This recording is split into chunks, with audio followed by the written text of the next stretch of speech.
قوتی تو از جام به ایمان بره تو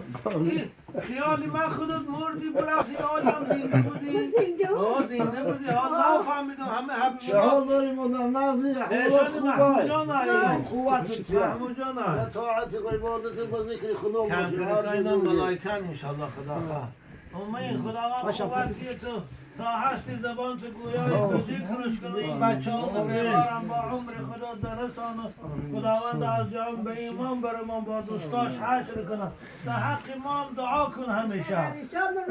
خدا خیر دعای شما اجابت میشه پیغمبر خدا میش کمپیرکار رنگی خودم دیدن دعا طلب میکردن براشون خدا اینا نگه دارم یشان نوردین جان زیارت تو مونده خیلی آشناش نشکستم نشکستم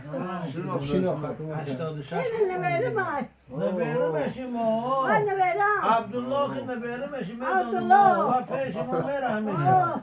عبدالله جان آخی ملا عبدالله گوه با ملام هست هم بزرگه خدا خواهد تو مردن نداری بچه ها علی نماز و علی حج و حاجی نبیره علی قرآن خدا خواهد دیگه تو مردن نداره همیشه زنده هستی خدا خدا قوتی بچه ها رو نگهبان شما ملا عبدالله این برام این خاندان در خدا فیض و برکاش عطا کن مادرم خدا بالای بچه ها دعاگون نگه داره وقتی رفتنش ده خدا به ایمان و به گفتن کلمه لا اله الا الله صبر آخرت خیلی چکم من خیلی خدا. به خدا دعا مسکت هم بجا باید چی گوش به قوت بوده حالی وقت موسیقی بیتم نوزه خدا خواه 92 رفتون گفت وای 92 تو 86 خب عمر خوش رو دیده 70 سال اجایی این کاری هر که نیست این